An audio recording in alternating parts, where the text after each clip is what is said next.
Hello and welcome to our presentation on health risk and ergogenic beliefs towards doping among professional mixed martial arts athletes. This project was conducted by Michael Petru, Lambros Lazuras, Matthew Hillier, and Dara Mojtahedi, in affiliation with the Cyprus Anti-Doping Authority, Sheffield Hallam University, and the University of Huddersfield. In recent years, mixed martial arts, or MMA for short, has grown exponentially in both viewership and participation, making it one of the fastest growing sports over the last decade. However, the sport has also been met with numerous high-profile doping allegations at the highest level of competition.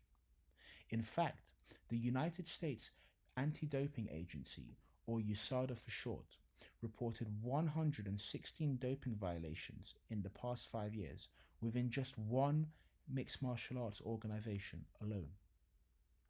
Whilst past research has examined the health risk and ergogenic beliefs towards doping in various other sports, there is scarce evidence observing these behaviors and attitudes within the sport of MMA, and especially amongst professional MMA athletes.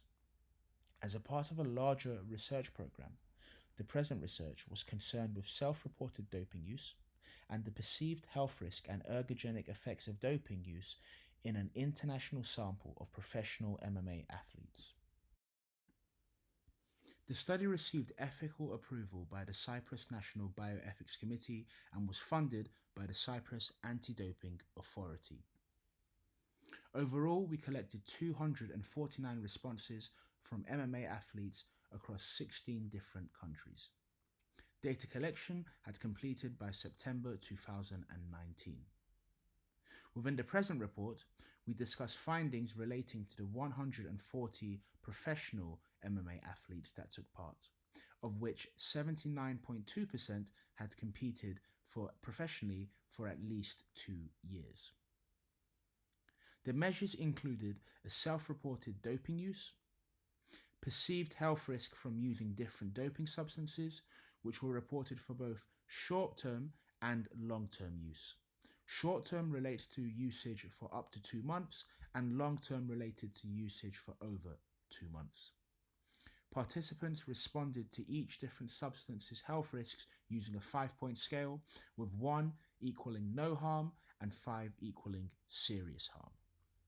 Lastly, perceived ergogenic effects of doping substances were also recorded using a 5-point scale, with 1 equaling definitely would not improve performance and 5 equaling definitely will improve performance.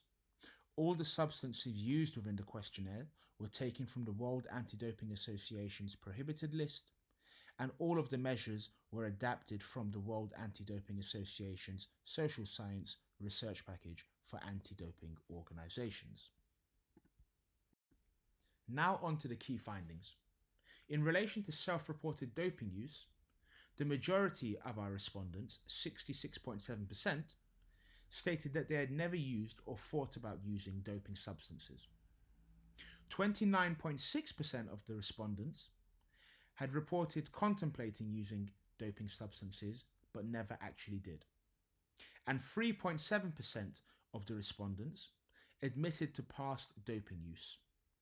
We respectively classified these doping use groups as never users, contemplators, and ever users. In relation to health risk perceptions, a paired sample t-test indicated that respondents perceived the short-term doping use effects to be significantly less harmful than long-term doping effects. A One-Way ANOVA also indicated that past doping history did not have an effect on respondents' perceptions of health risks. In addition, our study found that 32.7% of respondents perceived anabolic steroids to not be harmful if used for less than 2 months, and 44.9% of respondents perceived growth hormone to not be harmful if used for less than 2 months. And finally, in relation to the perceived ergogenic effects, A one-sample t-test compared the average score of perceived ergogenic effectiveness for the different substances. This included anabolic steroids, growth hormone, cannabinoid, and SARMs, with the mean point of the scale, which was 2.5 on a 5-point scale. The analysis showed that all substances, except for cannabinoids, were perceived as being ergogenic. That is, that they were perceived as improving the performance in MMA competitions. Furthermore, an ANOVA ANOVA test indicated that past doping use did not have a significant effect on how individuals perceived the ergogenic effects of different substances. In conclusion of our short presentation, we suggest that further research is needed on the perceived health risk of doping use in MMA sports using a larger and more representative sample of professional mixed martial arts athletes. Also, on the basis of our findings, we recommend that educational interventions are developed to target health risk and ergogenic beliefs towards doping use in professional mixed martial arts. In particular, we advise intervention programs to dispel myths about the perceived safety of short-term doping use, and in addition to this, aim to contextualize the perceived ergogenic effects of doping use as a moral dilemma. That is, doping may be effective, but is it moral? We hope you have enjoyed our presentation. If you have any further questions about the presentation, or you want to inquire about our research, please feel free to email us. Thank you.